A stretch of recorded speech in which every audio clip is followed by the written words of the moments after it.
ഇന്ന് തന്നെ ഡൗൺലോഡ് ചെയ്യൂ. കാണൂ നിങ്ങളുടെ ഫേവറേറ്റ് ഷോസ്. സെല്ലിനടുത്തേക്ക് വരാൻ ആരെയും ഞങ്ങൾ അനുവദിക്കാറില്ല. നിയമം അനുവദിക്കുന്നില്ല.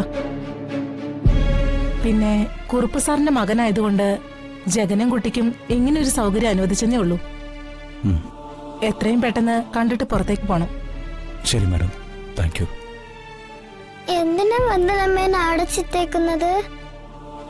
എന്റെ വന്ദനം ഒരു തെറ്റും ചെയ്തിട്ടില്ല.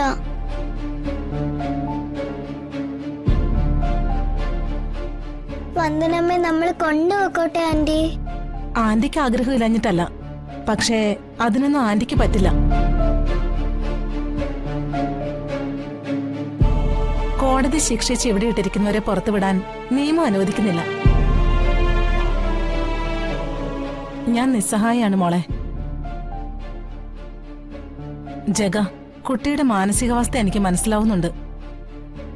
പക്ഷേ ജയിലിൽ എനിക്കും പരിമിതികളില്ലേ?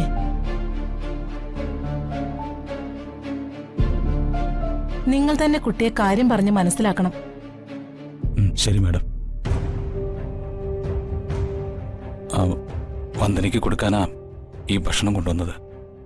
അതൊന്ന് കൊടുക്കാനുള്ള അനുവാദം കൂടി വേണം. എന്താ ജഗ ഈ പറയുന്നത്? ജയിലിലെ നിയമങ്ങളൊക്കെ നിങ്ങൾക്ക് അറിയാവുന്നതല്ലേ? ഇതിനകത്ത് CCTV പലയിടങ്ങളിലും വെച്ചിട്ടുണ്ട്.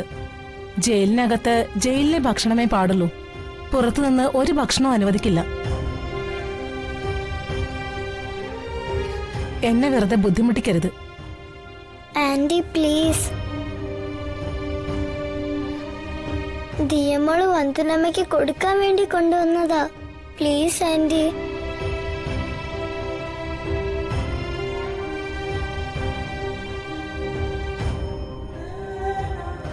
നിങ്ങളെല്ലാം കൂടി ചേർന്ന് ജയിലൊരു നാടകശാലയാക്കാനാണോ ഭാവം? ഇത് ജയിലാണ്. ജയിലിൽ യാതൊരു സെന്റിമെന്റ്സിന് സ്ഥാനമില്ല.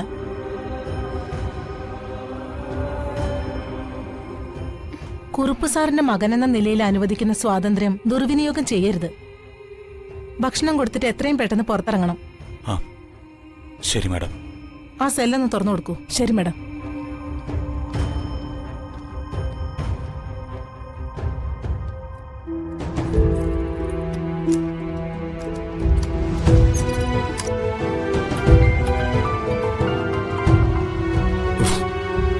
ഇനി എന്താണോ ഇയാൾക്ക് മൊഴിയാനുള്ളത്?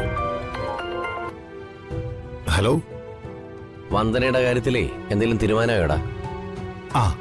തീരുമാനമായി. വന്ദനേച്ചെ തൂക്കിക്കൊല്ലാൻ വിധിച്ചു. എന്താ, തൃപ്തിയായോ? എന്താടാ നീ ഇങ്ങനെയൊക്കെ സംസാരിക്കുന്നത്? പിന്നെ എങ്ങനെ പറയണം? എടോ, സ്വന്തം സഹോദരിക്ക് ഒരു ആപത്ത് വരുമ്പോ നേരിട്ട് വന്ന് കാര്യങ്ങൾ അന്വേഷിക്കണം. അവളെ രക്ഷിക്കാൻ വേണ്ട ഏർപ്പാടുകൾ ചെയ്യണം. അല്ലാതെ ഒഴിഞ്ഞു മാറുന്ന തീരുമാനം എന്തായെന്ന് ചോദിക്കുന്നത് ഒരു മര്യാദയുള്ള കേസല്ല. ഞാനേ വന്ദനേച്ചിയുടെ ഇളയ സഹോദരനാ. നിങ്ങൾ ആ മൂത്ത സഹോദരൻ. ഒരച്ഛന്റെ സ്ഥാനത്ത് നിന്നുകൊണ്ട് കാര്യങ്ങൾ നോക്കേണ്ട ചുമതലപ്പെട്ട ആള് നിങ്ങളാ. നീ പറഞ്ഞൊക്കെ ശരിയാ, പക്ഷേ എനിക്കെന്റെ നിലനിൽപ്പാണ് പ്രധാനം. ഈ നിലനിൽപ്പെന്ന് പറയുന്ന സാധനം എനിക്കും ആവശ്യമാ. കണ്ടവന്റെ എച്ചിൽ നിന്ന് മടുത്തു. എച്ചിലോ? നീ എന്തൊക്കെയാ പറയുന്നേ? മാങ്ങാ തൊലി.